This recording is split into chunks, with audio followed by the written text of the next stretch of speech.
você que acompanha Notícias Agrícolas. Eu sou Virgínia Alves. Hoje, sexta-feira, dia 11 de março de 2022. E a gente começa agora, então, a fazer o fechamento de mercado de café para a semana. A gente vem acompanhando aí muitas notícias envolvendo principalmente essa questão de Rússia e Ucrânia. E a gente precisa entender melhor o que está acontecendo, porque o produtor vem perguntando bastante para a gente aqui no Notícias Agrícolas por que os preços, de certa forma, estão recuando bastante nos últimos dias. Mas para falar com a gente sobre o mercado, nós convidamos aqui, então, o Guilherme Moura. Ele fala em nome do Rabobank. Guilherme, seja bem-vindo mais uma vez, meu caro. Boa tarde, Virgínia. Boa tarde a todos. É sempre um prazer estar aqui conversando com vocês. Guilherme, vamos lá, então. A semana, de certa forma, terminou até com estabilidade daquele preço de segunda-feira para o fechamento de hoje, mas o produtor tem perguntando bastante por que o mercado está operando no vermelho nesses últimos dias, né? Qual é a análise que você tem feito aí pelo Rabobank? Perfeito, Virgínia. Eu acho que diferentemente do que vinha acontecendo antes, né? Então o mercado ele estava sendo muito direcionado a alguns fatores bem altistas, vamos dizer assim, para o mercado, né? Então a gente vinha falando bastante sobre os impactos da seca e da geada que aconteceram no passado para a safra brasileira. A gente vinha comentando também sobre as quedas de produções que vinham sendo mostradas aí na Colômbia e também todos esses gargalos logísticos que estavam atrapalhando bastante esse fluxo de café das origens para os destinos de consumo, né? E em paralelo a tudo isso, a gente também estava observando um consumo bem acentuado nas regiões consumidoras em especial, lembrando que no hemisfério norte é o inverno, né? Então é um período que naturalmente você enxerga aí que tem um aumento no consumo. Daí dos últimos dias para cá, exatamente como você comentou, teve essa questão envolvendo a Rússia e a Ucrânia, esse conflito, que causou um certo desconforto no mercado quando a gente olha para a demanda de café. Quando você analisa em termos relativos, você considerando a Rússia e a Ucrânia, vocês vão observar que eles representam aí um pouco mais de 5%, ao redor de 5% da demanda global. Porém, em valores absolutos, vocês podem observar que eles representam aí mais ou menos entre 5 e 6 milhões de sacas somadas, né? Então, existe sim uma preocupação que num ambiente de guerra, num ambiente de conflito, a gente possa ter uma queda aí significativa no consumo dessas regiões. E aí, até fazendo um exercício, Virgínia, vamos imaginar que hoje o mercado ele estava, até um tempo atrás, segundo os nossos números, aí, trabalhando com um superávit bem apertado, aí, entre 300 mil sacas e 3 milhões de sacas, né, para o próximo ciclo, e de repente você devolve aí para esse lado da demanda, vamos dizer assim, 6 milhões de sacas. Então, tudo isso já totalizaria aí um número aí perto de 9, 8, 10 milhões de sacas, né, que seria um superávit aí sim relativamente confortável para o mercado. Então, lógico, não é 100% que vai ser devolvido essa demanda, com certeza vai ter um corte gradual, mas apenas fazendo um exercício com todo mundo, o mercado ele tem essa preocupação dessa sobra de café, dessa queda no consumo de café, dessas duas regiões aí, pensando no absoluto. Em paralelo a isso, eu acho que também existe uma comoção um pouco grande em relação ao que é essa pressão inflacionária que está acontecendo na Europa, e aí potencializada pela Rússia, né? Não podemos esquecer que a Rússia é o principal fornecedor de gás natural / energia para a Europa, e tudo isso pode gerar uma pressão inflacionária grande que pode ou não aí, exercer uma influência aí no consumo do consumidor europeu. Então, tudo isso acaba acarretando aí numa expectativa ou numa dúvida do que realmente o consumidor de café europeu ele vai ou não continuar esse aumento no consumo, né? Então, eu acho que existem algumas dúvidas pairando principalmente na demanda europeia aí, que acabou impactando aí nessa redução um pouco mais drástica aí nos preços de café nas últimas semanas.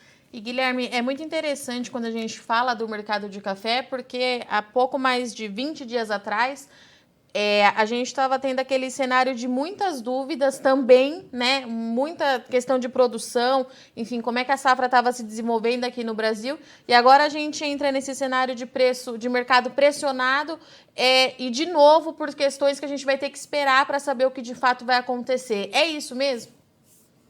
Exatamente, Virgínia. Assim, no começo, a incerteza pairava em torno da oferta de café e não tinha tantas dúvidas com relação à demanda, agora a gente começa a ter dúvidas em ambos lados. Então, você tem aí os problemas aí do lado da oferta e realmente dúvidas no Brasil, dúvidas na Colômbia, os gargalos logísticos que a gente vinha levantando ainda não foram completamente solucionados e inclusive, podem tomar uma outra direção pensando aí na readequação da logística global com esse conflito Ucrânia e Rússia, né? Então, muita coisa que passava pela Ucrânia, muita coisa que passava pela Rússia vão ter que achar outras rotas. E aí, por que não pensar aí numa piora aí nas condições de logística global? E aí, do outro lado, vem essa questão da demanda, que realmente traz aí um novo ingrediente aí para o mercado. E, Guilherme, quando a gente fala, a gente tem a questão da guerra, é claro, mas tem os outros fatores que estavam sendo acompanhado muito de perto por todo mundo, que é justamente esse retorno das chuvas aqui no Brasil, para saber como é que a safra, que a lavoura ia se comportar. Enfim, esses fatores, né? Se a gente estivesse num cenário normal, sem todo esse conflito lá no leste europeu, esses fatores que a gente vem falando, né, mês a mês aqui no Notícias Agrícolas, eles continuariam sólidos? A gente estaria com o mesmo cenário de preços, talvez? Exatamente, Virgínia. A gente vinha falando que o primeiro semestre em especial ele seria aí de preços aí, no mínimo, mantendo os bons níveis que a gente vinha observando, né? Porque essa questão da logística é algo um pouco mais demorado para solucionar. A safra brasileira ela já está aí, começa em maio, então realmente já indica aí algum problema, uma redução, principalmente quando a gente compara com a safra de 2020, né? Então, do lado da oferta, esses problemas iam continuar acontecendo naturalmente e existia uma expectativa aí de manutenção dos preços. E aí, para o segundo semestre, o nosso call sempre foi que teria essa possibilidade da resolução dos gargalos logísticos ao longo do segundo semestre, e aí o mercado já começaria a pensar na safra de 2023, que na nossa visão pode ser que ela não seja acentuadamente negativa, né, vamos dizer assim, em termos de produção. Então, tudo isso colocaria aí panos frios, aí, vamos dizer assim, numa galgada aí dos preços de café aí em busca aos $3, que a gente estava até ouvindo aí de algumas pessoas, enfim, colocaria ali um balde de água fria, mas também não seria uma queda expressiva, né? Então, o que a gente está enxergando é que o direcional dos preços poderiam aí convergir para patamares um pouco menores, mas que ainda essa questão da oferta-demanda, ainda sendo muito justa, não ia permitir uma grande queda ainda, Virgínia.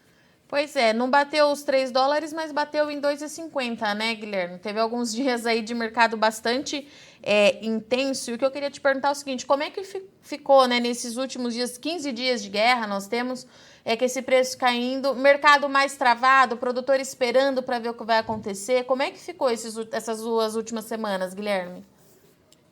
Realmente, se a gente estava observando até então alguns produtores confiantes aí que o preço do café poderia atingir novas altas, né?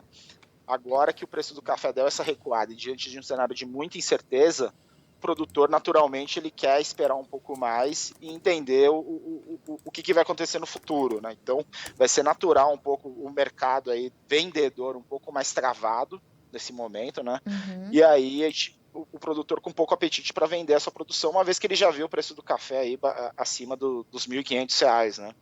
E isso é uma realidade para o mercado físico, acredito eu, também, Guilherme? Sim. Você vai observar que agora boa parte dos negócios vão acontecer conforme as necessidades, né? Então, conforme a safra for se aproximando, conforme a safra for chegando, né, a época da colheita for chegando, os produtores, a tendência é que comecem a vender um pouco mais conforme vão precisando aí de capital. Então, até então, eu acredito no mercado muito travado. Tá, e diante disso tudo, a gente consegue tentar traçar o que deve acontecer na abertura de mercado na segunda-feira, Guilherme? Ou realmente a gente volta? Toda vez eu te pergunto isso, né? Vamos ter que esperar para ver o que vai acontecer? Ou é possível traçar uma linha de raciocínio aí do que deve acontecer nesse turbilhão de coisas que vem acontecendo? Bom, Virginia, se anteriormente já era mais difícil, era bem complicado a gente traçar um cenário ou um panorama de preços, agora em uma situação que a gente vive de guerra, né, eu acho que fica mais complicado ainda. qualquer sinalização de melhora ou de progressão enfim, relação Ucrânia e Rússia, podem ter um efeito positivo aí para o mercado de café especificamente, né? Então, vai depender muito de como for progredindo essas questões aí da Rússia e Ucrânia, que aí vão cascatear aí, provavelmente, não só para o mercado de café, mas também de insumos, que tá bem alta também. E para o produtor, qual é a orientação que fica, Guilherme? É realmente aquela questão que a gente vem repetindo também mensalmente, fazer trabalho de gestão, fazer conta, para não participar de qualquer mercado, mas também não deixar de garantir as oportunidades que o mercado oferece nessa volatilidade tão intensa, né, Guilherme? Exato. É importante lembrar que, assim, embora o preço do café ele tenha recuado consideravelmente, né, nesses 10% no último mês, vamos colocar assim, os preços de café ainda estão acima de R$ 1.300, né, pelo menos nos mercados que a gente acompanha aqui. Então, em Nova York está em 2,25, então acima dos patamares de $2. Então, eles não estão ruins. Uhum. Então, eu acho que cabe ao produtor fazer essa análise aí do seu custo de produção e participar do negócio conforme for atrativo para a margem dele, né? Não tente pegar o melhor preço e sim tente travar a sua margem. Esse é sempre o conselho que a gente passa para os produtores, para os nossos clientes, e é algo que eu acho que vale a pena sempre compartilhar. Buscar a margem, não o preço. Perfeito. Guilherme, obrigada, viu, pela sua disponibilidade nessa sexta-feira, dia 11 de março. Convite aberto, você sabe que a casa é sua. Volte mais vezes, bom final de semana e até a próxima. Obrigado, Virgínia. Boa tarde a todos. Portanto, então, estivemos aqui com o Guilherme Moria, falou com a gente em nome do Rabobank, uma análise para o mercado de café. O produtor perguntou muito nessa semana por que os preços estavam caindo, por que Bolsa de Nova York operando no negativo. O Guilherme explicou aqui para a gente, então, que há algum tempo já, alguns meses, o mercado ele estava precificando, estava muito direcionado com fatores sólidos e altistas por conta de quebra de safra no Brasil, problema climático também na Colômbia, consumo, demanda aquecida aqui no Brasil, nos principais polos consumidores de café ao redor do mundo, logística estava muito comprometida, então tudo isso direcionava para um preço de café em alta nos patamares que a gente chegou a ver aí, a café a 2,50 lá na Bolsa em Nova York.